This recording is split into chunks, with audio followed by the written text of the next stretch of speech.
Hermanos, bienvenidos a Post Tenebras Lux. Mi nombre es Joaquín y en esta ocasión estaré narrando una enseñanza del pastor John MacArthur acerca de los dones del cuerpo de Cristo y la obra del Espíritu Santo en la Iglesia. En un tiempo donde muchos confunden experiencia con verdad, emoción con madurez espiritual y señales externas con evidencia de santidad, es esencial volver a la palabra de Dios. En este mensaje vamos a considerar con la Escritura como nuestra guía el propósito de los dones temporales como el don de lenguas y entender por qué hoy la Iglesia no necesita buscar señales extraordinarias para validar su fe, ya que la palabra de Dios es suficiente y completa. El objetivo de este estudio no es atacar o ridiculizar a nadie, sino edificar, corregir y discernir con amor para que el cuerpo de Cristo crezca firme en la verdad, que el Señor obre nuestro entendimiento y que su Espíritu nos guíe a toda verdad. Los dones del cuerpo, parte 3, textos seleccionados. Una prédica de John MacArthur el 7 de febrero de 1971, en voz de Joaquín de la Rosa. Inclina tu rostro para orar. Padre, te damos gracias esta noche por tu sorprendente gracia, por el mensaje tan sencillo de ese himno, y oh Señor, qué grande es saber que ni siquiera hemos comenzado a experimentar lo que tú has preparado para nosotros. Por toda la eternidad viviremos y descansaremos en la gloria de la gracia completa. Gracias, Señor, por todo lo que tú significas para nosotros. Y Señor, mientras miramos tu palabra esta noche, que hablemos como quien habla los oráculos de Dios, que nuestros corazones sean sensibles y que seamos guiados por el Espíritu de Dios. Que Él sea nuestro Maestro, y oramos en el nombre de Cristo. Amén. Primera de Corintios capítulo 12. El mensaje de esta noche es el tercer mensaje dentro del tema los dones del cuerpo. Estamos en una serie que no fue planeada, sino que simplemente ha ido ocurriendo semana tras semana. Una de esas cosas no planeadas que, obviamente, el Señor sí tenía planeadas desde el principio. Estamos en el tercer mensaje sobre los dones del cuerpo. Hemos hablado acerca del cuerpo de Cristo, el testimonio del cuerpo y los dones del cuerpo. Hemos estado estudiando el cuerpo de Cristo y cómo debe funcionar en unidad y amor. Y esas dos son las palabras clave para entender el cuerpo de Cristo: unidad y amor. Y si funciona en unidad y amor, será edificado, será madurado, será fortalecido. Y cuando hablamos del cuerpo de Cristo nos referimos a todos los cristianos, amándonos y sirviéndonos unos a otros, siendo edificados, y cuando somos edificados en esa clase de unidad y ese tipo de amor, entonces nuestro testimonio al mundo será efectivo. Eso es lo que Jesús quiso decir cuando dijo: yo oro para que sean uno, para que el mundo sepa que el Padre me envió. Nuestro testimonio depende de la unidad y del amor. Ahora bien, para que el cuerpo sea edificado y pueda dar testimonio, Dios le ha dado al cuerpo ciertas cosas. En primer lugar, Él ha dado ciertos hombres con dones especiales: apóstoles, profetas, evangelistas, pastores y maestros. No solo ha dado hombres dotados, sino también dones de gracia o dones espirituales a cada uno de los creyentes, y hemos estado hablando sobre estos dones, y por medio de estos dones otorgados a cada creyente, el Espíritu Santo se manifiesta a todo el cuerpo. Ahora, si apenas estás llegando a este tema, te animo a conseguir las grabaciones y las hojas que hemos estado repartiendo en semanas anteriores, para que sepas dónde vamos, porque este tema es absolutamente fundamental. Hemos estado hablando entonces de los dones a través de los cuales el Espíritu ministra al cuerpo. Así que Dios le ha dado dos cosas al cuerpo de Cristo: hombres dotados, especialmente llamados como apóstoles y profetas, los cuales fueron ministerios fundacionales y ya han cesado, y después evangelistas, maestros y predicadores, y además de los hombres dotados, dones, y cada creyente tiene ciertos dones mediante los cuales ministra a los demás creyentes para llevar a todo el cuerpo a la plena madurez. Ahora hemos estado estudiando estos dones y también los principios por los cuales estos dones funcionan. Hemos visto claramente cómo estos dones se complementan unos a otros y cómo resultan en un cuerpo edificado. También hemos visto que cada uno de estos dones se encontraba completo y plenamente desarrollado en Cristo mismo, y que nosotros, como cuerpo, debemos ser la continuación de la vida de Cristo, de modo que Dios nos ha dado todos los dones básicos que Cristo mismo tenía para que podamos ser plenamente la continuación de su vida.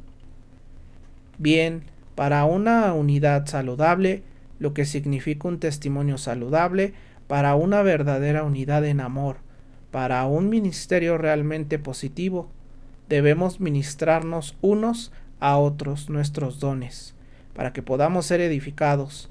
Si no ministramos, el cuerpo queda mutilado, el cuerpo queda lisiado, algunos miembros no funcionan, y los demás tienen que compensar, y todo el cuerpo de Cristo avanza cojeando. Y, de hecho, eso es exactamente lo que sucede ahora, y como resultado de un cuerpo mutilado, lisiado, desajustado y desconectado, permanecemos en medio de las ruinas de un testimonio quebrado ante el mundo. El mundo no puede ver nuestro testimonio, porque nuestra unidad y nuestro amor son el criterio, y como la unidad y el amor no son evidentes en el cuerpo de Cristo, el mundo no tiene los parámetros correctos para juzgarnos. Ahora, en mensajes anteriores hemos tratado de decir entonces tres cosas, básicamente. Número 1, el cuerpo necesita ser uno y amar. Número 2, los dones hacen posible eso. Número 3, encuentra tu don y úsalo. Eso es, en esencia, lo que hemos estado enseñando. Para que el cuerpo funcione, debe haber unidad y amor. Los dones hacen posible la unidad y el amor. Encuentra tu don, descúbrelo por medio de la oración y del llenado del Espíritu Santo y úsalo. Cuando todos nosotros operamos nuestros dones en la energía del Espíritu, entonces nos edificamos mutuamente hacia la madurez total. Todo el cuerpo llega a ser maduro y nuestro testimonio se vuelve poderoso. Ahora, específicamente, ya hemos comenzado a enumerar los dones que están listados en 1 Corintios 12 y también en Romanos 12. La vez pasada hablamos de los dones permanentes. Dijimos que hay dos categorías de dones, permanentes y temporales. Los dones permanentes fueron dados para edificar el cuerpo y aún siguen siendo para edificar el cuerpo. Los dones temporales fueron dados para confirmar la palabra de los apóstoles y profetas y cesaron cuando cesaron los apóstoles y profetas. Ahora, ya que la semana pasada cubrimos todos los dones permanentes, eso nos deja para cubrir esta noche los dones temporales, los cuales no fueron diseñados para la edificación del cuerpo, como veremos, sino que fueron diseñados para confirmar el testimonio de los apóstoles y profetas, que ellos realmente estaban hablando la palabra de Dios. Hay 4 de estos dones mencionados en la Escritura. No tienen un papel continuo en el cuerpo, existieron para la era apostólica y fueron diseñados para los incrédulos, no para los creyentes, para que los incrédulos fueran convencidos por esos milagros de que, en verdad, la palabra de Dios estaba siendo hablada por los apóstoles y profetas de la iglesia primitiva. El punto es evidente. Si hubiera muchas personas hablando sin un estándar para juzgarlos, nadie sabía qué creer. Así que, junto con los verdaderos portadores del mensaje, los verdaderos apóstoles y verdaderos profetas, Dios dio ciertos milagros para que la gente pudiera estar segura de que ellos estaban hablando la verdadera palabra de Dios. Ahora quiero repasar este concepto contigo por un momento y, si puedes, ve al capítulo 16 de Marcos. Ese es el último capítulo del libro de Marcos y no voy a entrar en un estudio crítico sobre si este pasaje pertenece o no al texto. Vamos a asumir que sí pertenece Y, por cierto, hay una nueva evidencia basada en 2 tesis recientes, con nuevos manuscritos encontrados, que muestra que la parte final de Marcos sí pertenece al texto. En caso de que no supieras, antes se pensaba que no pertenecía, o al menos algunas personas lo dudaban, pero no te preocupes por eso. Ese es un problema para otros. Pero observemos el versículo 17, y aquí está hablando a los 11 discípulos, dice: y estas señales seguirán a los que creen. En mi nombre echarán fuera demonios y hablarán nuevas lenguas, tomarán serpientes y si bebieran cosa mortífera, no les hará daño. Sobre los enfermos pondrán sus manos y sanarán. Ahí tienes algunos milagros que iban a acompañar la predicación inicial de los apóstoles y las personas que respondieran al mensaje de los apóstoles durante esa fase inicial de la iglesia. Iban a ver milagros suceder. Ahora baja el versículo 19. De manera que, después que el Señor les habló, es decir, a los 11, fue recibido arriba al cielo y se sentó a la diestra de Dios. Ese es el relato de la ascensión. Versículo 20. Y ellos, saliendo, predicaron en todas partes, ayudándoles el Señor y confirmando la palabra con las señales que la seguían. Entonces los milagros acompañaron a los apóstoles con el propósito de confirmar ¿qué? La palabra. Para eso eran. Ahora vea a 2 de Corintios capítulo 12, versículo 12. Dice así, este versículo es muy importante. Con todo, las señales de apóstol han sido hechas entre ustedes con toda paciencia por señales, prodigios y milagros. Dunamis, obras poderosas. Ahora nota esto, las señales pertenecen específicamente a los apóstoles, las señales de apóstol. Esa es una designación específica para los milagros. Otro pasaje, Hebreos capítulo 2, Hebreos 2:3 dice, ¿cómo escaparemos nosotros si descuidamos una salvación tan grande? Ahora escucha lo que sigue, la cual, habiendo sido anunciada primeramente por el Señor, es cierto, Jesús mismo fue quien primero anunció el mensaje de salvación, nos fue confirmada por los que la oyeron. ¿Quiénes son esos? Los apóstoles. Versículo 4. Testificando Dios juntamente con ellos. ¿Con quiénes? Con los apóstoles, con señales, prodigios, diversos milagros y, aquí está la clave, repartimientos del Espíritu Santo según su voluntad. Ahí lo tienes, amigo. Los apóstoles hicieron milagros para confirmar la palabra. Los milagros pertenecían a los apóstoles, y aquí dice claramente que ciertos dones del Espíritu fueron para ellos. Entonces cuando llegas a 1 de Corintios 12 y ves los dones milagrosos, sabes que esos son los mismos dones mencionados como señales, prodigios y obras poderosas que pertenecían a los apóstoles, para confirmar la palabra y establecer su veracidad en la mente de personas que no tenían otro estándar con qué juzgarla. Y esto es, en esencia, lo que Nicodemo quiso decir cuando vino a Jesús y le dijo: sabemos que has venido de Dios como maestro, porque nadie puede hacer estas señales que tú haces si no está Dios con él.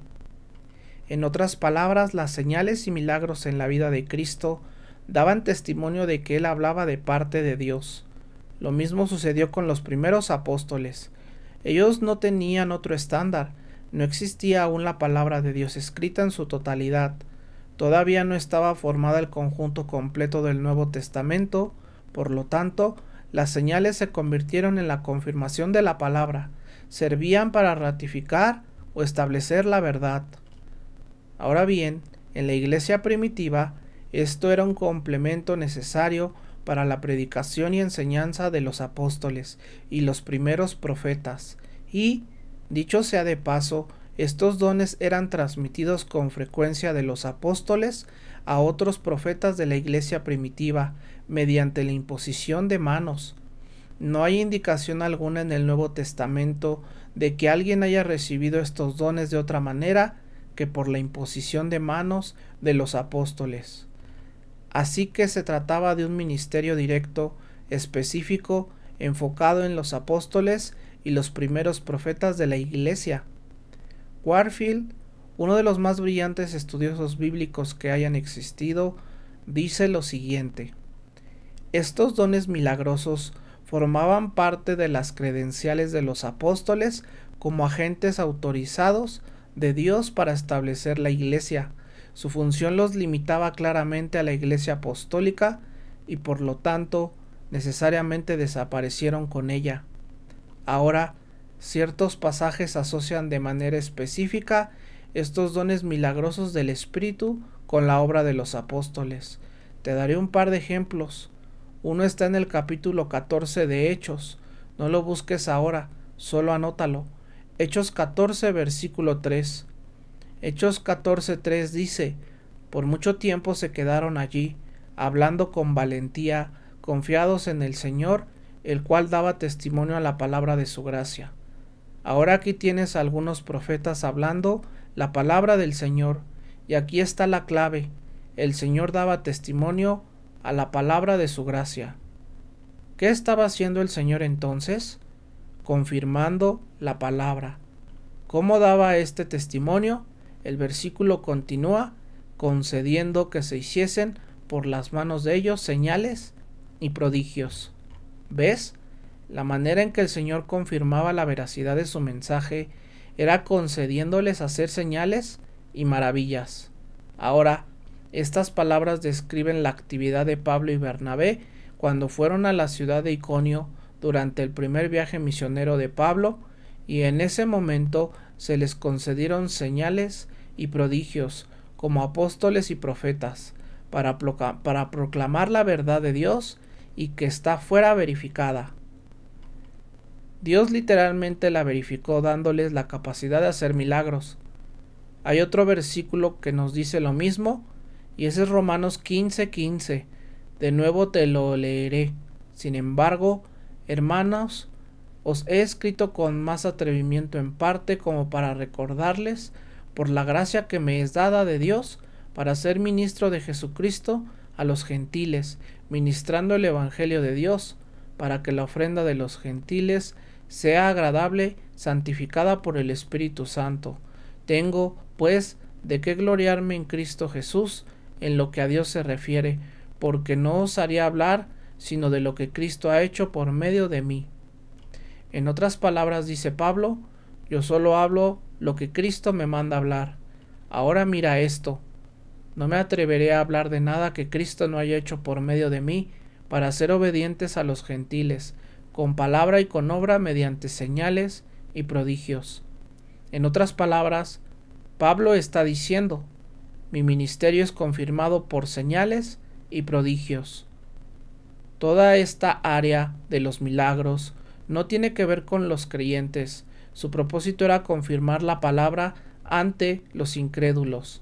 Ese era todo el punto.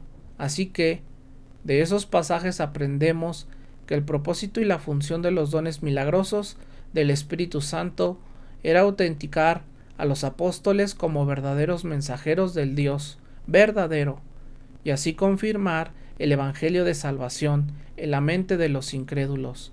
Y, de paso, esto también fortalecía la fe de los creyentes que observaban esos milagros.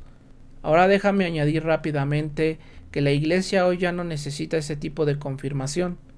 No necesitamos milagros para verificar si alguien está diciendo la verdad. No necesitamos que alguien predique y después haga un milagro para saber si su mensaje es verdadero. Hoy tenemos otro estándar. ¿Y cuál es? La palabra de Dios. Cuando alguien se levanta a predicar, no necesitamos un milagro. Simplemente comparamos lo que dice con la palabra de Dios. Si lo que dice concuerda con la palabra, ese es el estándar. Si no concuerda, sabemos que no es un maestro verdadero, sino un falso maestro. No necesitamos milagros de confirmación. Aquí está nuestra confirmación, la Escritura. Juzgamos por la palabra. Recuerdo Lucas 16:31, donde dice: si no oyen a Moisés y a los profetas, tampoco se persuadirán, aunque alguno se levante de los muertos. Si la palabra de Dios no es suficiente estándar, los milagros tampoco lo serán. Ahora que la escritura está completa, que no se le puede añadir ni quitar, está perfecta y total tal como Dios la diseñó, es nuestro estándar. No necesitamos milagros que confirmen nada, son irrelevantes, innecesarios y exteriores. Ahora, déjenme añadir una nota al pie. Entre los hombres dotados en la iglesia, ya saben, había dones y había hombres dotados. El maestro, el evangelista y el pastor, que son los que aún existen hoy, los apóstoles y los profetas, como vimos la semana pasada, fueron fundamento, ¿verdad? Y nadie pone el fundamento en el piso 20, así que no pertenecen a nuestro siglo. Pero hablando de los hombres dotados, hoy existe el ministerio continuo que edifica el cuerpo, y no hay ningún don milagroso de confirmación mencionado en Efesios 4, donde se mencionan estos hombres dotados. En ninguna de las cartas de Pablo, después de Corintios, se menciona que pastores, evangelistas o maestros deban tener ese tipo de dones. Ahora, amigo, si esos dones fueran todavía dones de confirmación de la palabra, y si aún los necesitáramos, entonces deberían pertenecer a los hombres que predican la palabra, ¿no es así? ¿Qué sentido tendría darles dones de confirmación a personas que no están predicando? Sería totalmente sin sentido si realmente esos dones siguieran existiendo hoy. Deberían pertenecer a los mejores predicadores y maestros de la Biblia, porque son ellos los que hablan y son ellos cuyo mensaje tendría que ser confirmado. ¿No es cierto? Así que si esos dones todavía existieran, pertenecerían a maestros bíblicos dotados, no a personas que están totalmente fuera de la sana enseñanza, promoviendo emocionalismos extraños en una carpa, y puedes recorrer el mundo entero y no encontrarás un solo maestro bíblico realmente dotado dentro del cristianismo dispensacional y premilenial que esté involucrado con esos dones. No hay ninguno. De hecho, hay una completa unanimidad. Esos dones no pertenecen a nuestro tiempo. Siempre fueron dones de confirmación para los incrédulos para autenticar la palabra. Por lo tanto, si esos dones existieran hoy, tampoco pertenecerían a mujeres para empezar, porque la Biblia dice que las mujeres deben guardar silencio en la iglesia.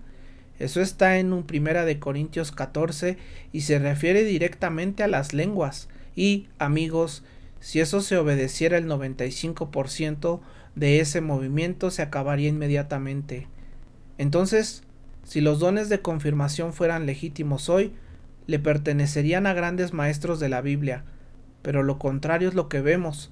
Quienes dicen tenerlos son personas que se autoproclaman sanadores o hacedores de milagros, nada que ver.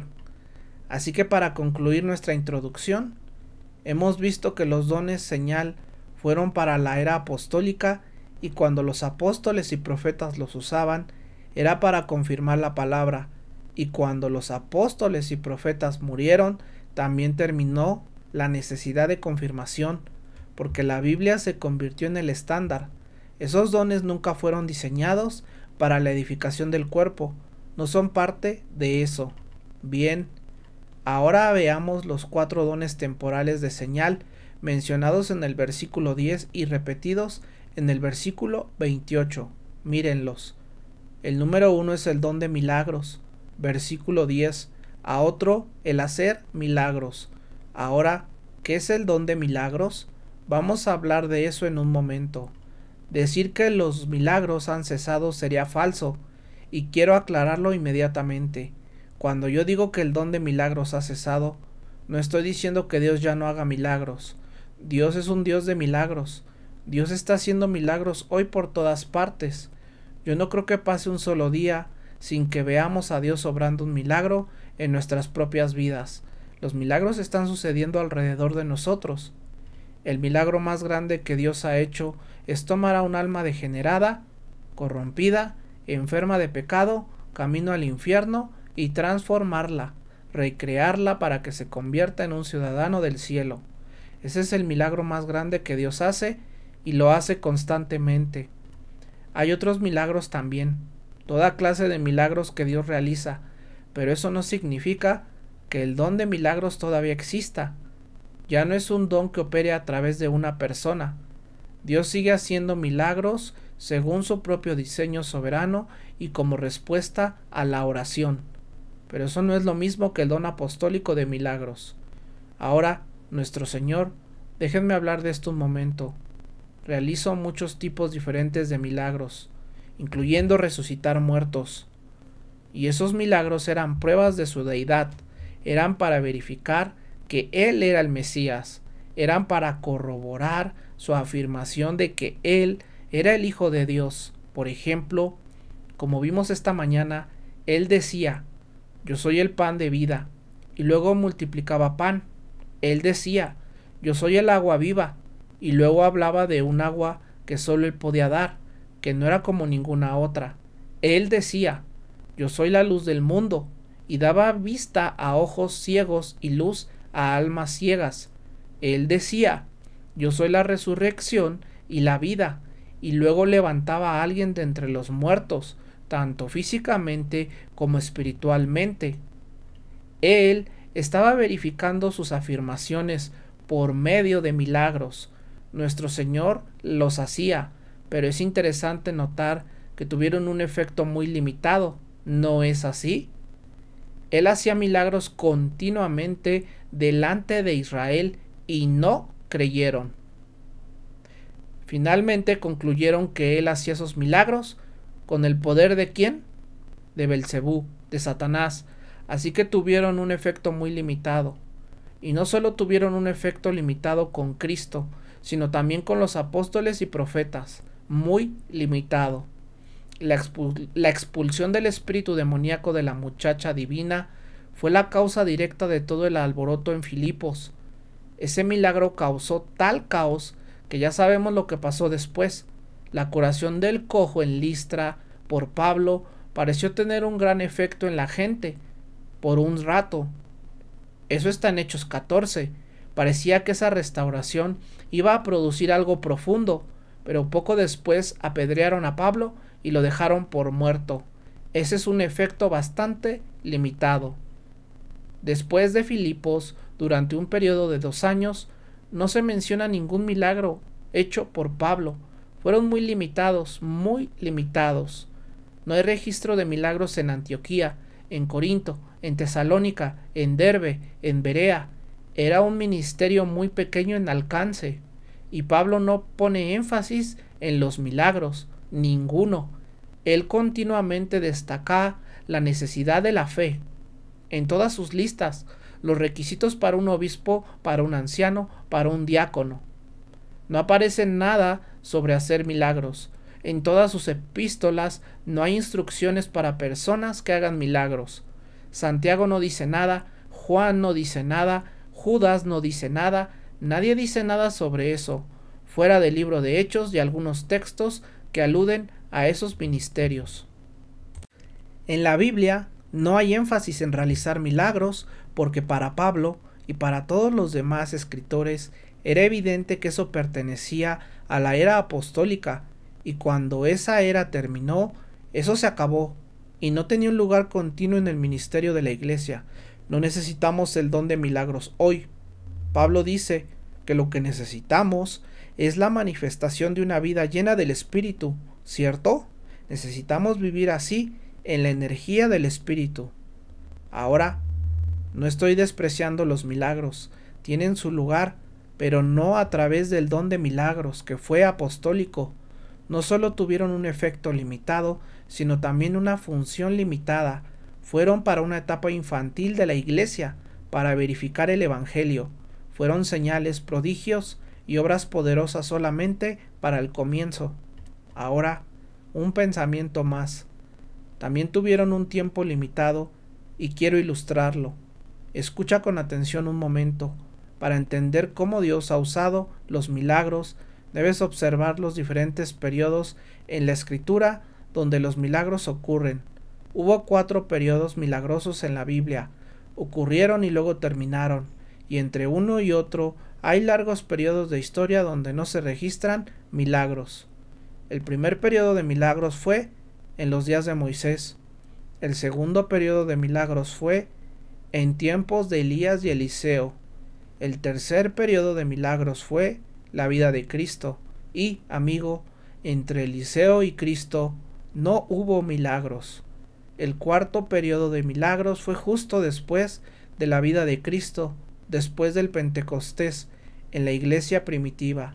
Entonces, los milagros tienen su propósito, dar testimonio de la verdad de Dios en un momento específico, y siempre están limitados por el tiempo. Recuerda primero el periodo de Moisés. No lees acerca de milagros en los tiempos de los patriarcas, ¿verdad? Aparte de los milagros creativos de Dios y eventos como el diluvio en términos de hombres obrando milagros, no se ven en Génesis. Moisés inauguró el primer periodo de milagros y sus milagros fueron hechos en relación con la redención del pueblo de Israel fuera de Egipto. En Éxodo 7:3 dice: Yo endureceré el corazón de Faraón y multiplicaré mis señales y mis prodigios en la tierra de Egipto. Nota de quién son los prodigios, no del hombre, sino de Dios. Y Dios dice: yo los haré en relación con Egipto. Y era importante porque ¿cómo sabría Faraón que Dios estaba obrando con Israel si no hubiera algo que lo verificara? Y vaya que recibió verificación. Y no solo él. ¿Cómo sabrían los mismos israelitas que Dios estaba obrando ahí si no hubiera milagros que lo confirmaran? Entonces, en el tiempo de Moisés hubo milagros. Ese fue el primer gran periodo de milagros, y esas señales confirmaban a Moisés como el gobernante designado por Dios. Ahora, no es una regla rígida en el sentido de que nunca hubo milagros fuera de esos periodos. En otros tiempos Dios sí hizo cosas milagrosas, pero cuando hablamos de milagros realizados específicamente a través de un individuo, estos estuvieron mayormente limitados a ese periodo. El siguiente periodo sería el de Elías y Eliseo, y de todos los profetas. Ellos fueron los que hicieron milagros, y otra vez la razón era que Israel necesitaba saber quién era realmente Dios, porque estaban enredados con Baal, ¿verdad? Ellos necesitaban escuchar la palabra de Dios y ver un milagro para saber que realmente era Dios quien estaba hablando. Y eso funcionó. Los milagros autenticaban la autoridad de Dios. En Primera de Reyes 18:36 dice: que se sepa que hoy que tú eres Dios en Israel y que yo soy tu siervo. Eso es lo que dijo Elías. ¿Y cómo dejó Dios que se supiera? Por medio de un milagro. Así que los milagros autenticaban la autoridad de Dios y la de Elías como su representante, y después continuaron a través de Eliseo. Luego pasaron muchos años, siglos, donde los milagros prácticamente no aparecen en ninguna parte, y de pronto reaparecen en la persona de Cristo, el tercer periodo de milagros, Cristo y sus apóstoles. En Lucas 11:20 Cristo dijo: si yo por el dedo de Dios echo fuera demonios, entonces ciertamente el reino de Dios ha llegado a ustedes. Es decir, Cristo quería que los hombres supieran que Él había venido a ofrecer el reino y trajo milagros para probar que su mensaje venía de Dios. Los milagros que Cristo hizo confirmaron quién era Él y autentificaron la oferta del reino, y los milagros de los apóstoles confirmaron que Jesús era en verdad el Mesías. Luego tienes el cuarto periodo de milagros, los apóstoles de la iglesia primitiva, otra vez para corroborar a los incrédulos el testimonio de Dios. En cada caso los milagros fueron para enfrentar la incredulidad. Israel y Egipto, incredulidad. Dios hace milagros para demostrar quién es. En tiempos de Elías y Eliseo, Israel en idolatría con Baal, milagros para afirmar la palabra de Dios. En la vida de Cristo, Cristo hace milagros ante la incredulidad de Israel para demostrar su deidad. En la iglesia primitiva, los apóstoles y profetas hicieron milagros para confirmar al mundo que realmente estaban hablando las palabras de Dios. siempre en cada uno de esos 4 periodos los milagros servían para verificar que Dios estaba obrando, que Dios estaba hablando, y esa verificación estaba dirigida directamente a los incrédulos. Y claro, como efecto secundario, eso obviamente fortalecía la fe de los creyentes, pero el propósito principal era para los incrédulos. Así que en cada uno de esos 4 periodos de milagros, los milagros fueron hechos en un contexto de incredulidad y estaban diseñados como una señal para los incrédulos, ya fueran faraón incrédulo, egipcios incrédulos, judíos incrédulos o gentiles incrédulos. Ahora, cuando llegamos al 4 periodo, el libro de Hechos, encontramos que el propósito era exactamente el mismo, y en 1 Corintios 14, Pablo dice que las lenguas son una señal para los incrédulos. Es obvio, los demás milagros también lo eran. Así que los milagros siempre han sido temporales en cualquier época, y con la completación del Nuevo Testamento, su propósito llegó a su fin. La autenticación de un ministro dejó de depender de los milagros y pasó a depender de la palabra de Dios. Si un hombre se apega a la palabra de Dios, entonces ese es el indicado, ¿cierto? Ahora, permítanme decir rápidamente, Dios todavía hace milagros hoy, pero no para autenticar su palabra, los hace independientemente de algún don especial en una persona y lo hace en respuesta a la fe, a la oración y conforme a su propia voluntad soberana. El segundo don milagroso es el don de sanidad. Si te fijas en el versículo 30, menciona el don de sanidad. El don de sanidad era la capacidad de sanar cuando la ocasión se presentaba. Una persona realmente tenía el don de sanar, pero no era su propio poder. ¿Recuerdas lo que dijeron Pedro y Juan? En el nombre de Jesucristo de Nazaret, levántate y anda. Nunca fue poder humano, sino la capacidad de invocar el poder de Cristo en cualquier momento para sanar. Ese era el don de sanidad, y siempre se usaba para verificar la palabra. Siempre fue un don de confirmación para los incrédulos. Ahora, no estoy diciendo que la sanidad haya cesado. Sería una tontería decir eso. La sanidad todavía sucede, ¿verdad? Dios sigue sanando. Las personas son milagros de la gracia y la sanidad de Dios, ¿sabes? Hemos orado por gente y Dios los ha sanado de enfermedades cuando ya estaban más allá de la ayuda médica. Claro que Dios todavía sana, pero el don de sanidad sí terminó. Ese don perteneció a la era apostólica. Hoy Dios sana conforme a su voluntad soberana y en respuesta a la oración de fe, ¿no es cierto? Y, por cierto, creo que hay un don que produce sanidad, pero no es el don de sanidad. ¿Sabes cuál es?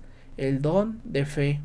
El don de fe es esencialmente el don de oración, y creo que es ese don el que realmente resulta en sanidad, porque Dios escucha y responde la oración. Y como dije antes, si el don de sanidad siguiera existiendo, pertenecería a los que enseñan la palabra, pero en cambio, la gente que hoy afirma tener el don de sanidad no sabe ni lo más básico de la Biblia, tienen una teología confusa y desordenada, son como vendedores carismáticos que operan en base a presentaciones emocionales, y si los confrontaras con doctrina sólida, probablemente no sabrían ni cómo procesarla. Ahora, tú puedes decir, ¿y qué tal o tal persona? Yo los vi y alguien claramente fue sanado. Bueno, yo no negaría que alguien haya sido sanado. Tal vez esa persona piensa que tiene el don de sanidad, cuando lo que realmente tiene es el don de fe, y Dios está respondiendo a su oración, no a su poder, ni a su don. No tengo problema explicando esos casos. Mi intención no es juzgar cada situación particular. Eso le corresponde a Dios. Lo único que quiero es tener mi teología bien ordenada y, como dije antes, si existiera el don de sanidad hoy, pertenecería a los maestros de la Biblia, ¿verdad? Para confirmar su enseñanza y su predicación. Pero en lugar de eso, se supone que le pertenece a personas tan ignorantes de la palabra de Dios que da vergüenza. Andan y vienen en una clase de emocionalismo que no tiene más profundidad que una tina para pájaros. Pero el don apostólico de sanidad ha cesado, y quiero mostrarte algo respecto a eso. Los escritores del Nuevo Testamento lo sabían. Sabían que ese don iba a terminar, incluso en los últimos años del ministerio de los apóstoles. Este don comienza a desaparecer y, ¿sabes? Aún en los años finales del ministerio apostólico, la gente que estaba enferma se quedaba enferma. Dios se negó a sanar a Pablo. Timoteo estaba enfermo. Probablemente tenía una úlcera. ¿Y sabes lo que Pablo dijo? ¿Ve y busca a alguien que tiene el don de sanidad? No, dijo, toma un poco de vino por tu estómago. ¿Qué significa eso?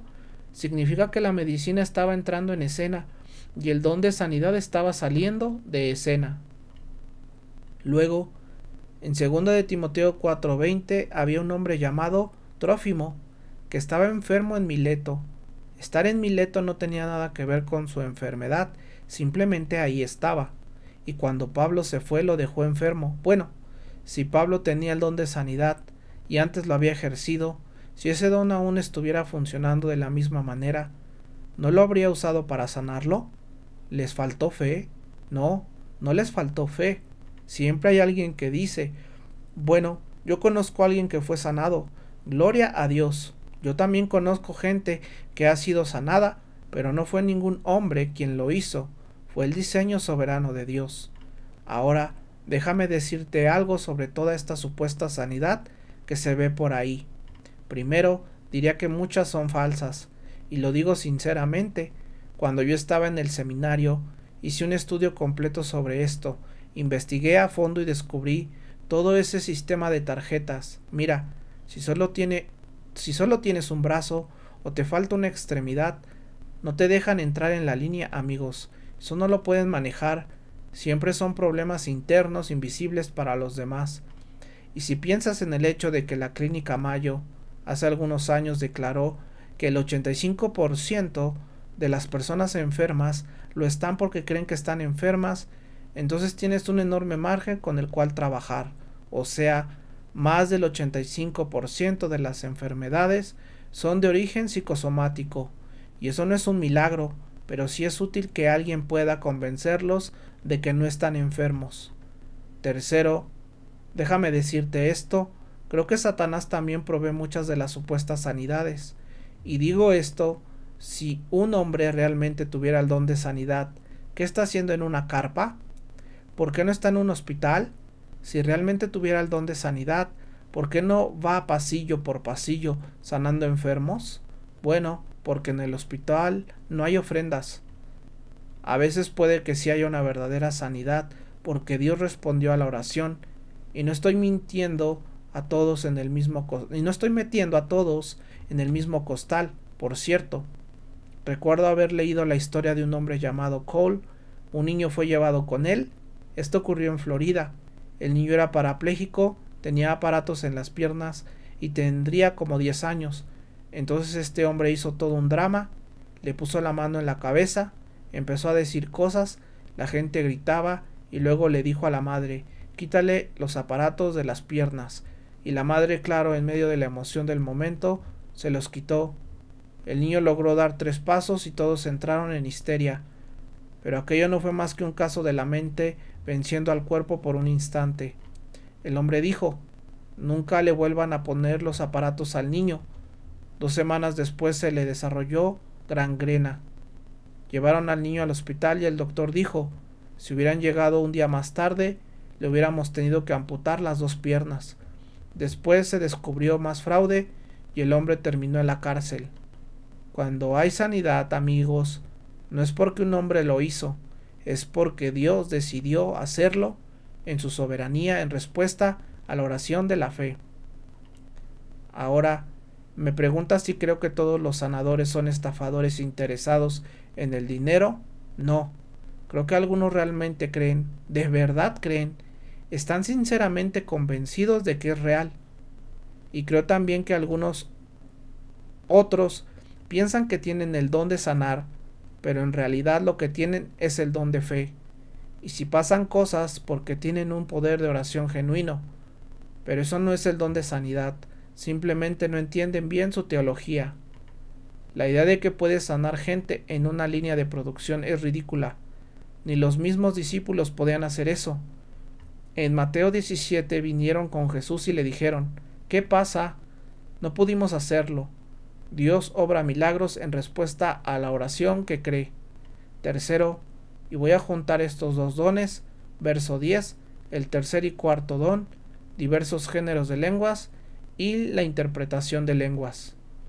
Ahora quiero considerar algunas preguntas. No voy a alargar esto demasiado, pero sé que es un tema importante, y déjame decir desde el principio, al hablar sobre lenguas, que tengo un gran amor en mi corazón por todos en el cuerpo de Cristo. No me importa si hablan en lenguas o no, y no lo digo con tono condescendiente, lo digo sinceramente. Tengo amigos muy queridos que amo profundamente y creo que realmente conocen a Jesucristo de una manera viva y real, y que verdaderamente sirven en un ministerio que Dios está bendiciendo, y aún así creo que están equivocados en este punto. Y amigos, hay errores mucho más serios que este. El chisme, por ejemplo, que en el Nuevo Testamento aparece junto a asesinato y otros pecados graves. Quizás sea uno de ellos. Muchas veces pensamos que si alguien se equivoca en el asunto de las lenguas, entonces es un hereje terrible. Y puede que no sea así. Si hubiera grados, hay cosas infinitamente más graves que esta.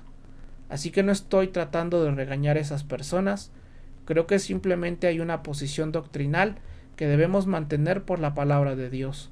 Es muy clara y lo único que queremos es declarar dónde estamos parados. No estamos diciendo que no amemos, solo decimos que queremos ser fieles a la palabra de Dios. Bien, ahora, ¿qué era el don de lenguas y para qué se usaba? Era una capacidad dada por el Espíritu Santo, pon atención, para hablar un idioma extranjero y declarar las maravillas de Dios como un milagro de verificación. Mira Hechos capítulo 2, versículo 1. Cuando llegó el día de Pentecostés, estaban todos unánimes juntos, y de repente vino del cielo un ruido como de un viento recio que soplaba, el cual llenó toda la casa donde estaban sentados, y se les aparecieron lenguas repartidas como de fuego, asentándose sobre cada uno de ellos. Estos eran los discípulos que estaban esperando, probablemente unos 120. Todos fueron llenos del Espíritu Santo y comenzaron a hablar en otras lenguas. Y la palabra es glosa, lenguajes, según el Espíritu les daba que hablar. Y en Jerusalén vivían judíos piadosos de todas las naciones bajo el cielo. ¿Por qué? Porque eran las fiestas de Pentecostés, y todos los judíos devotos venían a Jerusalén. Era el momento perfecto para declarar las maravillas de Dios en el nacimiento de la iglesia. ¿Qué mejor ocasión cuando estaban todos los extranjeros ahí? Podían escuchar las verdades y llevárselas de regreso a sus países. Así que hablaron en esos idiomas. Versículo 6. Cuando se corrió el rumor, la multitud se reunió y se confundieron, porque cada uno los oía hablar en su propio idioma. Escucha, no había tiempo para ir a una escuela de idiomas. Dios proveyó un milagro, por medio del cual podían hablar a cada persona en su propio idioma y declarar las maravillas de Dios. ¿Y cuál es la obra más maravillosa que Dios ha hecho? Enviar a Jesucristo a morir y resucitar. Y estoy seguro de que eso fue el contenido de lo que proclamaron, y el milagro mismo con el que hicieron y daban testimonio de que el mensaje era verdadero, ¿o no? Y todos estaban asombrados y maravillados, diciendo unos a otros: ¿acaso no son galileos todos estos que estaban hablando? Es decir, ¿desde cuándo los galileos son expertos en idiomas? Los galileos eran considerados como gente sencilla, no académicos. ¿Y cómo es que los oímos cada uno en nuestra propia lengua, en la que nacimos? Partos, medos, elamitas, los que habitamos en Mesopotamia, Judea, Capadocia, Ponto, Asia, Frigia, Panfilia, Egipto, en las regiones de Libia, cerca de Cirene, los romanos que andamos por aquí, judíos y prosélitos, cretenses y árabes, los oímos hablar en nuestras propias lenguas las maravillas de Dios. Ellos sabían exactamente lo que estaban diciendo, ¿verdad? Las maravillas de Dios. Y todos estaban asombrados y perplejos y se decían unos a otros, ¿qué significa esto? Pero otros, burlándose, decían, estos están llenos de vino nuevo, están borrachos, están fuera de sí. Y ese, amigos, era el don de lenguas. Todo lo que era una declaración de las maravillas de Dios, las obras gloriosas de Dios, y nota esto, no sustituyó la predicación, porque justo después de la experiencia de las lenguas vino el sermón de Pedro, ¿verdad?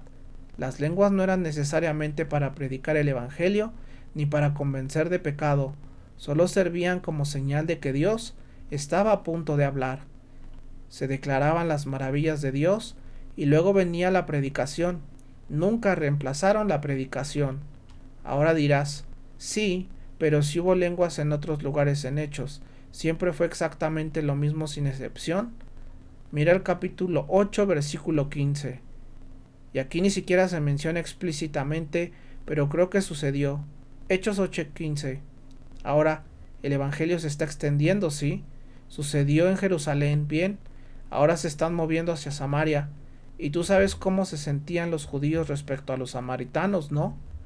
No había mucho cariño ahí. Los judíos detestaban a los samaritanos porque eran una mezcla de razas. Verso 15. Los cuales, habiendo venido, oraron por ellos para que recibieran el Espíritu Santo, porque aún no había descendido sobre ninguno de ellos, aunque habían sido bautizados en el nombre del Señor Jesús. Entonces les imponían las manos y recibían el Espíritu Santo. Yo creo que en ese momento hablaron en lenguas. No lo dice directamente, pero creo que así fue. Y la razón es esta. Lo evidente aquí es que lo mismo que pasó en Jerusalén, cuando nació la iglesia, el Espíritu vino, ahora está pasando en Samaria, cuando la iglesia nace ahí. Y no solo creyeron, sino que recibieron el Espíritu con las mismas señales. ¿Y por qué era necesario? Porque hubiera sido muy fácil para los judíos decir, ustedes los samaritanos, no, con ustedes no tenemos nada en común. Cristo dijo que la iglesia sería una, ¿cierto? Ni judío ni griego, esclavo ni libre, hombre ni mujer, uno, que se derribaría la pared de separación, ¿verdad? Ahora bien, tú sabes que si algo les pasaba a los judíos, lo mismo tenía que pasarle a los samaritanos, o si no, los judíos jamás iban a aceptar a los samaritanos en su comunión. Así que la razón por la cual lo mismo tenía que sucederle a los samaritanos era por el bien de los judíos, para que supieran que en efecto esto iba a ser uno solo. ¿Ves entonces lo importante que era? Y si eso no fuera suficiente, ve a Hechos capítulo 10, avanzando más allá de Samaria, entras al mundo gentil y te encuentras con Cornelio, capítulo 10, versículo 44. Mientras Pedro aún hablaba estas palabras, el Espíritu Santo cayó sobre todos los que oían la palabra, y los creyentes de los circuncisos se quedaron asombrados. ¿Quiénes son los circuncisos? Judíos. Estaban asombrados. ¿Sabes por qué? El texto lo dice, porque también sobre los gentiles se derramaba el don del Espíritu Santo, pues los oían hablar en lenguas. ¿Ves? Estaban impactados de que los gentiles tuvieran la misma experiencia que ellos. Ahora ves qué tan importante era que eso sucediera. Era necesario para que el judío supiera que Cristo estaba formando un organismo donde todos eran iguales. Ya fuera judío, samaritano o gentil, era uno en Cristo. Y por eso el mismo milagro ocurrió en cada caso. Luego vas al capítulo 19 y te encuentras con un pequeño grupo de rezagados del Antiguo Testamento. Eran algunos santos del Antiguo Testamento que no sabían que ya había llegado el Nuevo Testamento. Habían sido salvos bajo la economía antigua. Habían ido, se arrepintieron y fueron bautizados por Juan el Bautista. Luego regresaron a su casa y ni siquiera sabían que Jesús ya había venido. Pablo estaba en Efeso, y aconteció que mientras Apolos estaba en Corintio, Pablo, habiendo pasado por las regiones superiores, llegó a Efeso y encontró a ciertos discípulos. Y estos eran realmente personas piadosas, pero eran creyentes del Antiguo Testamento. No sabían nada de lo que estaba pasando. Él les dijo: ¿recibieron el Espíritu Santo cuando creyeron? Y ellos respondieron: ni siquiera hemos oído hablar del Espíritu Santo. ¿De qué se trata todo esto? Entonces él les dijo: ¿en qué pues fueron bautizados? Ellos dijeron: en el bautismo de Juan, ya sabes, fuimos allá. Y si hubieran muerto en ese momento, habrían ido a la gloria. Todavía eran santos del Antiguo Testamento. Era esta pequeña etapa de transición. Entonces Pablo dijo: Juan bautizó con bautismo de arrepentimiento, diciendo al pueblo que creyeran en el que vendría después de él, esto es, en Cristo Jesús. Cuando oyeron esto, fueron bautizados en el nombre del Señor Jesús. Dijeron algo así como: entonces Cristo ya vino. Perfecto. Creyeron y fueron bautizados, y en el versículo 6 dice que cuando Pablo les impuso las manos, el Espíritu Santo vino sobre ellos y hablaron en lenguas. ¿Ves? Porque también hablaron en lenguas, porque ellos necesitaban tener el mismo milagro que ocurrió con los judíos, para que todos fueran uno, para que no hubiera niveles de desigualdad. ¿Ves lo importante que es esto? Es realmente crítico. Por eso ocurre esas 4 veces en el libro de Hechos, para reunir a todos en un solo rebaño, y siempre fue el mismo caso. Ahora muy rápido, ten esto en cuenta. En el Nuevo Testamento, en la era apostólica, aquí hay un punto clave. Cada vez que las lenguas ocurrieron legítimamente, siempre fueron un idioma extranjero real. Eso es sumamente importante. Amigos, nunca fue balbuceo sin sentido, nunca. Siempre fue un idioma real, aunque la persona que lo hablaba no lo conociera. Dirás: ¿cómo sabes eso? Bueno, porque en Hechos capítulo 2 se menciona todos esos idiomas, ¿cierto? Porque la palabra glosa significa lengua, es decir, idioma, y porque en Hechos 10, que acabamos de leer, dice que magnificaban a Dios. ¿Cómo sabían que estaban magnificando a Dios, a menos que estuvieran hablando en un idioma entendible? Siempre fue un idioma real. Hechos 11, solo 2 versículos, déjame leértelos, versículo 15 y 17, los leeré. Empezando por el 17, Hechos 11, 17. Si Dios, pues, les dio el mismo don que a nosotros. Pedro está dando su reporte acerca de su experiencia con Cornelio el gentil y dice: ¿saben algo? ¿Saben que esos gentiles recibieron el mismo don que nosotros? Ahora bien, si en Hechos 2 el don era lenguas como idiomas conocidos, cuando lo recibieron los judíos y los gentiles recibieron el mismo don, ¿qué fue lo que recibieron? Idiomas conocidos, el mismo don. En Hechos 19:6 pasa lo mismo con los discípulos de Juan. Se usan las mismas palabras otra vez. Déjame darte otra razón. Si estás en 1 Corintios 12, te darás cuenta de que en el versículo 10 dice: diversos géneros de lenguas. ¿Ves eso ahí? Diversos géneros. La palabra género es genos, de donde viene nuestra palabra género o familia, genos, y aquí es gene, gloson, una forma distinta, pero la misma raíz. ¿Sabes qué significa genos? Significa nación, raza, tipo. Entonces cuando dice géneros de lenguas, significa idiomas específicos de distintas naciones, lenguas de razas o pueblos. Genos tiene que significar tipo o clase, no puede significar balbuceo, porque el balbuceo no tiene tipos, es simplemente balbuceo.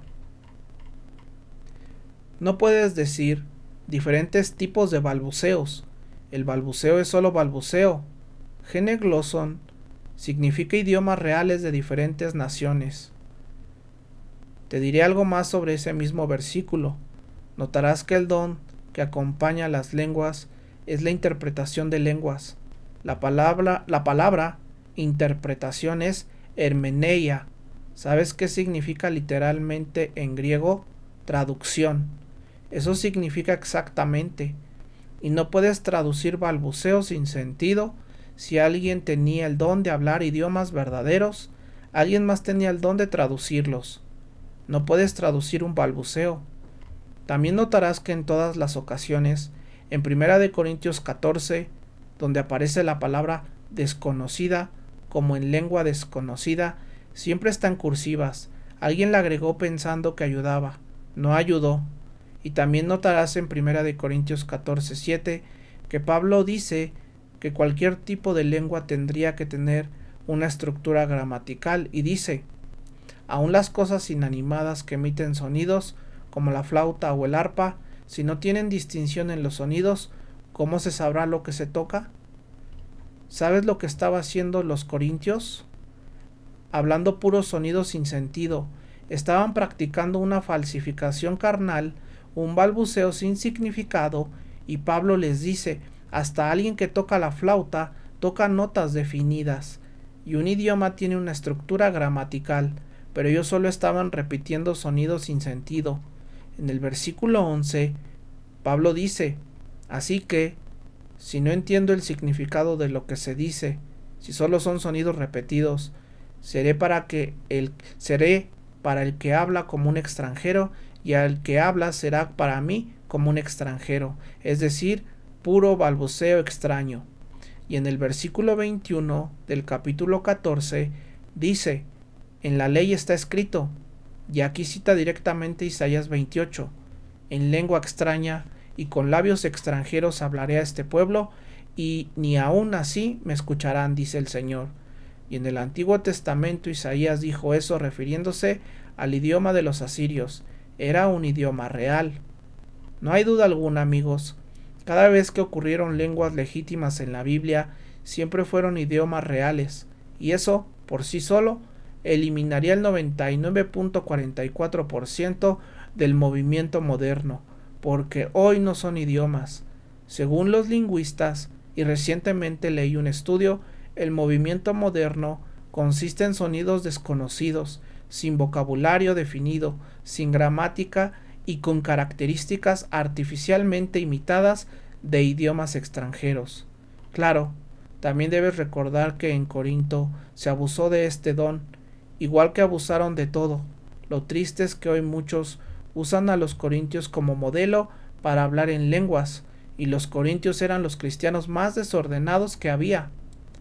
Dices, bueno, ¿qué problemas tenían? Gromaki en su libro dice que los problemas en Corinto, como se ve en la carta, eran divisiones, carnalidad, conceptos erróneos sobre el ministerio, inmoralidad sexual, demandas entre cristianos, abuso del cuerpo, ignorancia acerca del matrimonio y la virginidad, abuso de la libertad cristiana, insubordinación de las mujeres, abuso de la cena del Señor, ignorancia sobre los dones espirituales y negación de la resurrección del cuerpo. Eso, hermanos, es un desorden serio. Y entonces, cuando tomas a los corintios como ejemplo para el don de lenguas, te metes en serios problemas, porque ellos abusaron de ese don igual que abusaron de todo lo demás. El problema no era que no tuvieran dones espirituales. Pablo dice en 1 Corintios 1:7, no les falta ningún don, no estaban escasos. El problema era que los estaban mal usando. Y creo que también tenían otro detalle. En esa región había mucha práctica de hablar en éxtasis entre los sacerdotes y sacerdotisas, frenéticos de los oráculos griegos. Ellos también hablaban en lenguas, y como ese era el ambiente religioso pagano del que los corintios habían salido, arrastraron esa práctica de éxtasis pagano a su vida cristiana, y terminó imitando también el verdadero don de lenguas de Hechos que se mezcló ahí. Y Pablo dedica los capítulos 12, 13 y 14 de 1 Corintios a corregir esos abusos del don de lenguas. Y no es interesante que incluso cuando el don sí exista, fue abusado, y hoy, que ya no existe, ¿todavía se abusa? Dices, ¿y qué les dice Pablo al respecto? Bueno, primero en el capítulo 14, versículo 1 al 12 dice que es inferior. En el capítulo 14 también dice que no debe ocurrir sin intérprete. Ese punto lo repite 2 veces en el capítulo. Más adelante en el mismo capítulo señala que siempre debe de estar sujeto a la predicación, porque la predicación es lo más importante. Versículo 22 dice: las lenguas son señal ¿para quién? Para los que no creen. No tiene sentido para la edificación de los creyentes, pero la predicación es para los que creen. Pablo está dejando claro la prioridad de la predicación. Versículo 23: si toda la iglesia se reúne en un mismo lugar y todos hablan en lenguas y entran personas que no entienden o incrédulos, ¿no dirán que ustedes están locos? Van a decir: estos están fuera de sí. Pero si todos predican y entra alguno que no cree o alguien que no entiende, es convencido por todos y es juzgado por todos. Aquí está la prioridad de la predicación.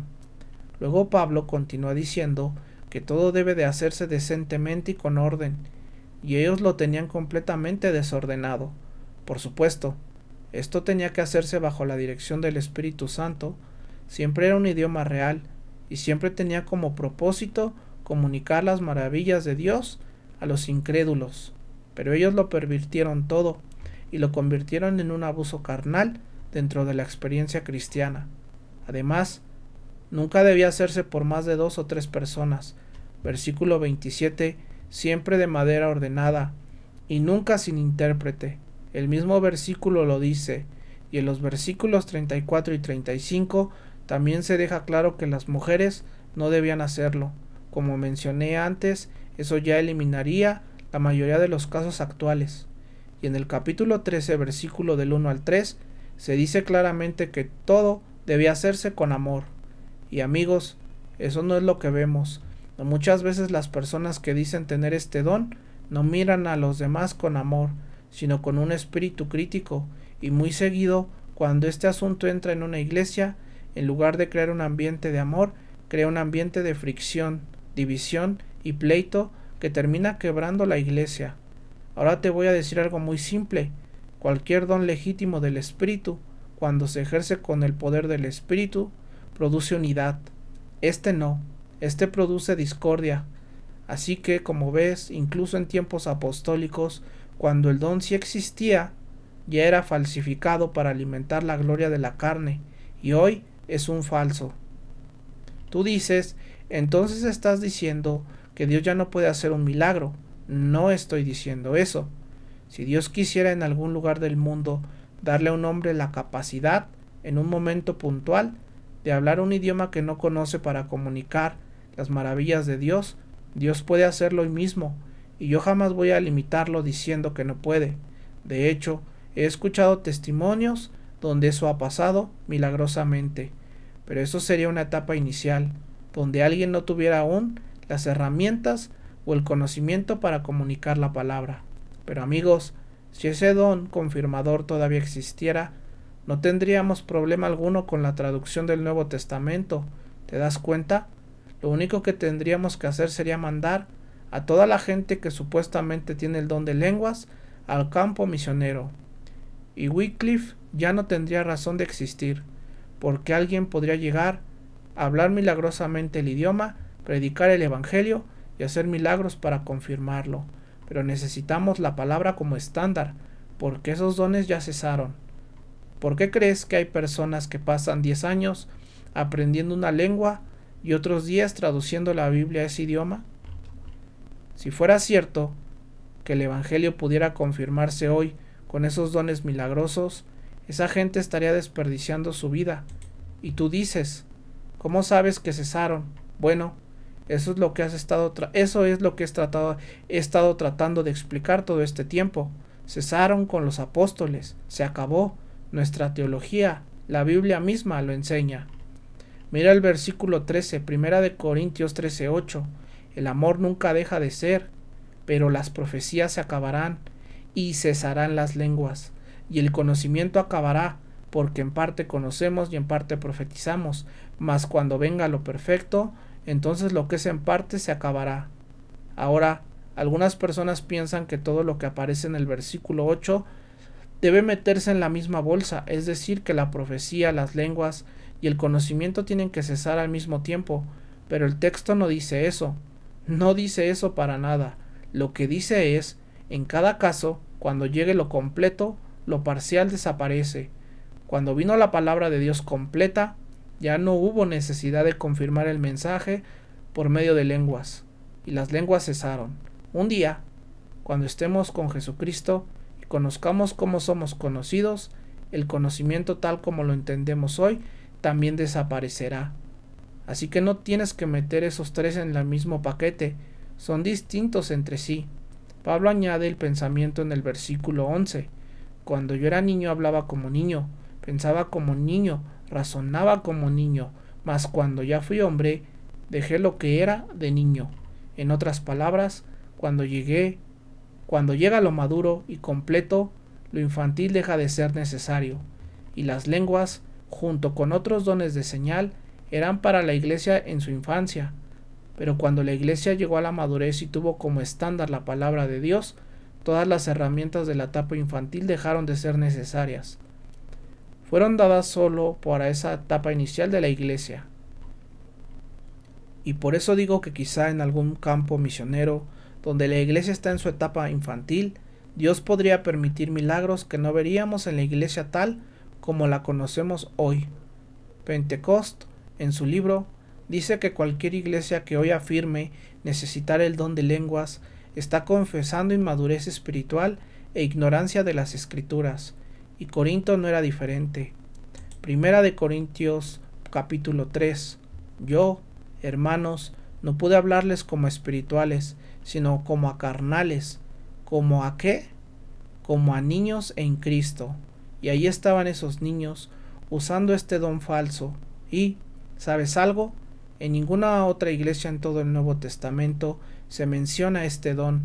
No solo nuestra teología nos muestra que cesó, sino también la historia. Si las lenguas no hubieran cesado en la era apostólica, pon atención aquí, si las lenguas fueran una parte permanente de la iglesia y no hubieran cesado con los apóstoles, entonces las encontraríamos en el siguiente siglo, ¿cierto? Bueno, pues no las encontramos, no hay ninguna. No existe ni un solo caso genuino de lenguas en todo el periodo post-apostólico, desde el año 100 hasta el 600. En todos los escritos de todos los padres de la iglesia no hay ni un solo caso verdadero de lenguas, y ellos escribieron sobre toda doctrina importante de la iglesia una y otra vez, simplemente no estaba. Los testimonios de hombres como Justino Mártir, Ireneo, Orígenes, Crisóstomo e incluso Agustín ni siquiera mencionan que esto siguiera ocurriendo. Y, por cierto, en los 3 siglos después de la era apostólica, solo hay 2 referencias a lenguas. Eso es todo. Una ocasión cuando un hombre llamado Montano habló en lenguas, la otra cuando lo hizo Tertuliano, y Tertuliano era discípulo de Montano. Y, por si te preguntas qué clase de persona era Montano, la iglesia lo consideraba poseído, hereje, y él afirmaba ser el único por medio del cual hablaba el Espíritu Santo. Esas son las únicas 2 referencias a lenguas en 600 años de historia de la iglesia en todos los registros escritos. Ahora bien, si las lenguas hubieran sido un don permanente, ¿qué hizo el Señor entonces? ¿Dejó a la iglesia cojeando durante 600 años en un periodo crítico de crecimiento? No lo creo. Durante la Edad Media, el hablar en lenguas tuvo un pequeño resurgimiento, pero fue dentro de la Iglesia Católica. Luego se movió un poco más y surgió un grupo llamado los Shakers. Los Shakers era una secta comunal, eran célibes. Es interesante que fueran célibes porque su líder era Madre Ann Lee, y ella decía que la segunda venida de Cristo se había cumplido en ella, pues claro, como eran célibes, desaparecieron bastante rápido. El 7º artículo de fe del mormonismo dice que los mormones deben de hablar en lenguas, así que, en la era post-apostólica, durante 600 años, el hablar en lenguas desapareció. Durante la Edad Media y el periodo de la Reforma, aproximadamente del año 590 al 1650, los católicos romanos alegaron algunos casos de lenguas, pero todos relacionados con la oscuridad de esas épocas. sin ninguna relación con una experiencia viva con Cristo.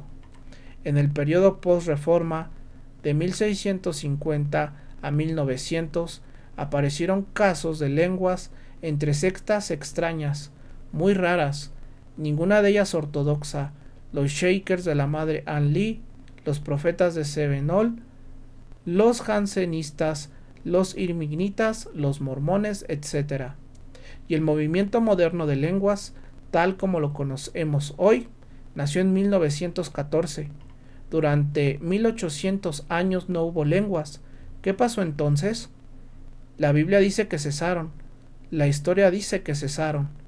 La fundación en 1914 de un movimiento alrededor del don de lenguas dio origen a lo que hoy conocemos como pentecostalismo y el neopentecostalismo moderno, el que se extendió en muchas denominaciones, aunque ya ha bajado un poco.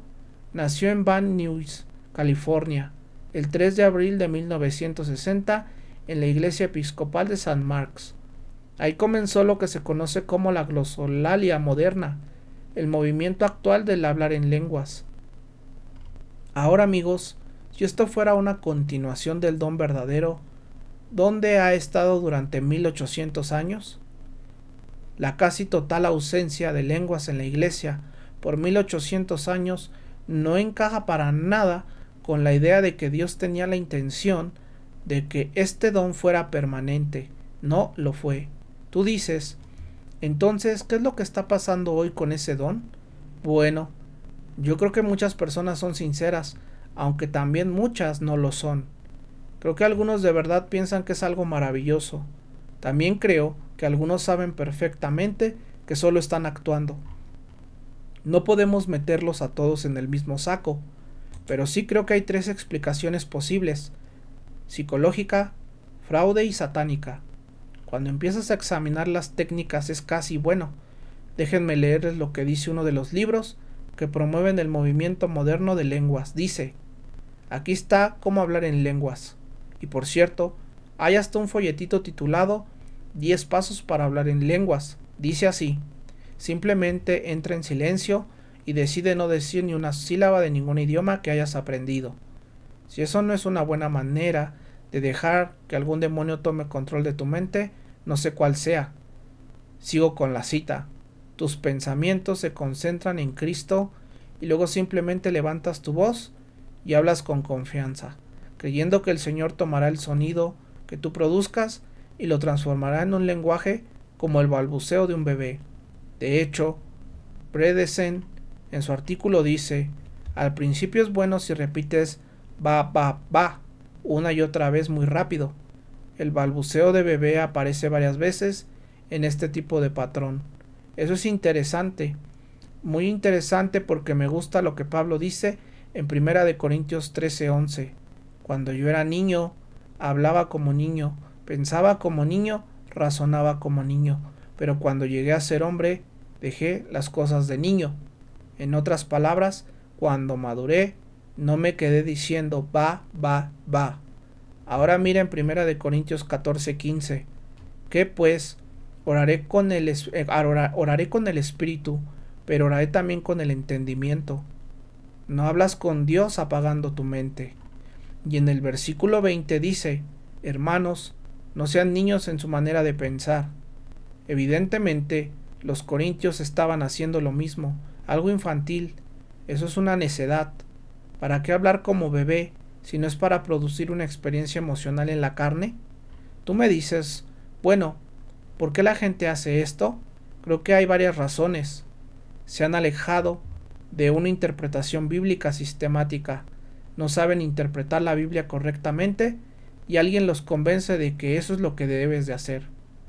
Hay gente que tiene hambre de lo sobrenatural, son cristianos sí, pero viven en ambientes donde no se alimentan de la palabra, así que se mueren de hambre espiritual, y cuando se les ofrece algo supernatural en forma de experiencia emocional, se agarran de ello. Buscan una sensación física o emocional, y ese es el resultado de falta de fe. Cuando buscas una emoción para confirmar algo, esa no es fe, es una duda buscando prueba. Creen que es un atajo a la espiritualidad, como si hablando en lenguas ya fueran espirituales. ¿Y qué pasa? Se quedan allí, se detienen, se conforman y no crecen más. Y verás, el movimiento moderno no tiene base en la doctrina bíblica. Su defensa siempre es la experiencia, ¿no es así? Bueno, es que a mí me pasó, entonces debe de ser real. No, no, no. Eso no confirma nada. La carne y Satanás pueden producir experiencias falsas o no. Déjame añadir algo más. Las lenguas tampoco son únicas del cristianismo. Tú dices, bueno, si lo hago en la iglesia entonces debe de ser de Dios. No necesariamente. 1100 años antes de Cristo, la gente ya hablaba en lenguas. En el reporte de Buenamón, de la región de Biblos, en la costa sirofenicia, se registran episodios de glosolalia. Entre 429 y 347 a.C., en los diálogos de Platón, se mencionan manifestaciones de lenguas. Entre 70 y 19 a.C., Virgilio en la Eneida describe a las sacerdotisas sibilinas en la isla de Delos hablando en lenguas. La pitonesa de Delfos también es registrada por Crisóstomo como una mujer que pronunciaba palabras estáticas, y eso sin contar los cultos grecorromanos, Osiris, Mitra, Eleusis, Dionisio, Órfico, Delfos, Frigia, Baco, las sibilas. Todos ellos tenían registros de hablar en lenguas, y hoy en día todavía ocurre fuera del cristianismo. Los musulmanes hablan en lenguas. Los derviches de Persia repiten el nombre de Alá hasta caer en trances violentos y hablan en expresiones extáticas. Incluso los esquimales de Groenlandia practican lenguas en sus rituales. Sus ceremonias son dirigidas por un Angakok, chamán, y esos rituales incluyen desnudez y movimientos inmorales. El explorador Freuchen, en su libro Aventura en el Ártico, narra esta experiencia. Cito un párrafo. De pronto, uno de los hombres, Krisuk, perdió el control, incapaz de dominarse con el ritmo de la ceremonia. Saltó de pie gritando como cuervo y aullando como lobo, en éxtasis. Él y la joven Ivaló comenzaron a gritar en un lenguaje que no pude entender. Si existe tal cosa como hablar en lenguas, yo lo escuché ese día. Y Freuchen no profesaba ser creyente. Déjame añadir también que monjes tibetanos, en sus danzas rituales, a veces hablan en inglés. Un estudiante de posgrado de Wheaton escribió una carta al presidente de la universidad diciendo que había escuchado a monjes tibetanos recitar a Shakespeare y también frases en alemán y francés. Eso es un falso milagro de origen satánico. ¿No sabes acaso que los demonios pueden hablar cualquier idioma que quieran? ¿Sabías que un demonio puede hablar a través de una persona? ¿Te acuerdas del endemoniado de Gádara? Jesús hablaba con él y los demonios eran los que respondían. ¿En qué idioma crees que estaban hablando? En el idioma del hombre. Ellos pueden hablar el idioma que quieran. Escuchen, amigos, el movimiento moderno de lenguas contradice la teología bíblica, confunde la doctrina del bautismo del Espíritu Santo y no se puede construir un movimiento verdadero sobre una doctrina falsa. Ellos dicen que recibir lenguas es el bautismo del Espíritu, pero eso no es cierto. 1 Corintios 12:13 dice: todos fuimos bautizados por uno solo Espíritu en un solo cuerpo. Eso ocurre en el momento de la salvación, no después. No es algo que pasa continuamente. No hay ni un solo versículo que enseñe lo contrario. Y también dicen, no tienes el Espíritu Santo hasta que hablas en lenguas. Pero Romanos 8:9 dice, si alguno no tiene el Espíritu de Cristo, no es de él. Eso significa que todo creyente verdadero tiene el Espíritu Santo. Doctrinalmente, esto es totalmente desviado. 1 Corintios 3:16 lo confirma. ¿No saben que son templo de Dios y que el Espíritu de Dios habita en ustedes? Todo creyente tiene al Espíritu. Así que este movimiento tergiversa completamente la doctrina del Espíritu Santo y del bautismo en el Espíritu. La segunda cosa que hace, ¿sabes qué es? Subordina a Cristo al Espíritu Santo. Y eso es algo terrible porque ¿cuál es el ministerio del Espíritu? ¿Exaltar a quién? A Cristo. Pero este movimiento de lo invierte. Dice que si tú solo eres un cristiano que has sido salvo, entonces eres como de segunda clase, que no llegas a ser de primera clase hasta que recibes el bautismo del Espíritu Santo. Eso pone al Espíritu Santo por encima de Cristo, amigos, y eso no está bien. Luego hace otra cosa, crea dos niveles de cristianos, los piadosos y espirituales y los que todavía no llegan, como si hubiera diferencias, pero todos somos uno en el Espíritu, ¿o no? Y además crea una unidad falsa.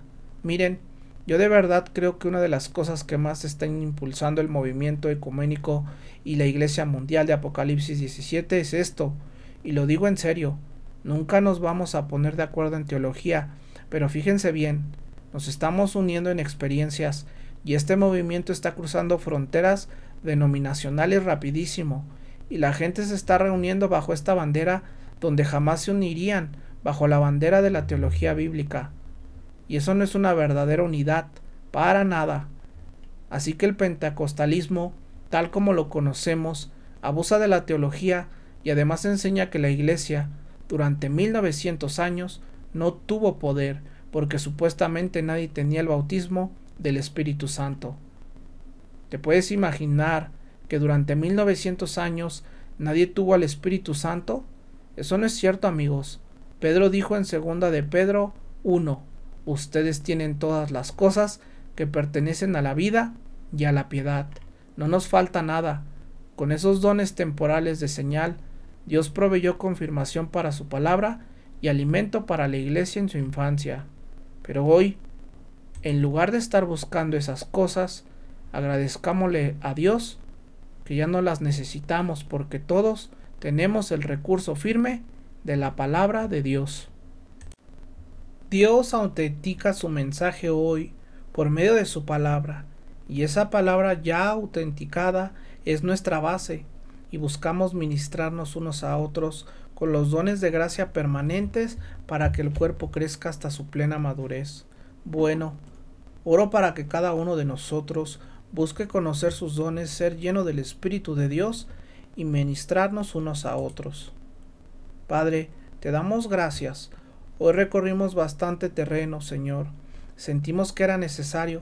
Estamos emocionados porque sentimos que aprendimos cosas esta noche. Yo aprendí, Señor. Tu Espíritu me dio cosas para decir que ni siquiera sabía que podía decir. No estaban en mi mente. Gracias, Señor, por hablarnos esta noche. Con sus cabezas inclinadas, vamos a cerrar ya muy rápido, pero sí quiero darte la oportunidad de responder si Dios ha hablado a tu corazón.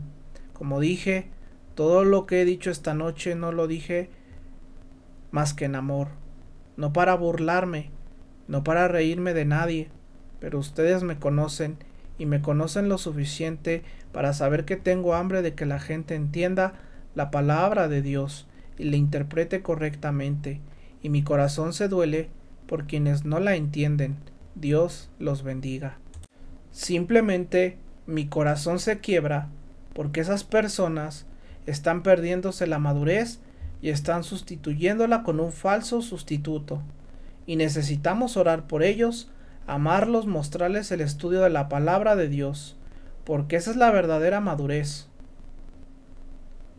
Hermanos, hemos visto en este mensaje del pastor John MacArthur que Dios nunca dejó a su iglesia sin guía ni sin poder. Todo lo necesario para la vida en Cristo nos ha sido dado en su palabra, iluminada por el Espíritu Santo.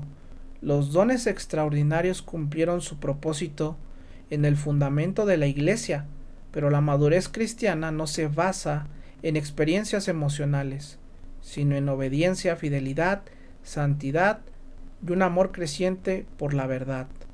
Oremos por aquellos hermanos que han sido enseñados a buscar lo espectacular en lugar de lo espiritual, que el Señor les muestre la belleza de una fe sólida y arraigada en las Escrituras. La verdadera obra del Espíritu exalta a Cristo, nunca a nuestras emociones ni a nosotros mismos. Gracias por escuchar este mensaje. Nuevamente, mi nombre es Joaquín y esto es Post Tenebras Lux. Si esta enseñanza fue de bendición, compártela, suscríbete y sigamos profundizando juntos en la palabra de Dios. El Señor les bendiga y les guarde. Amén.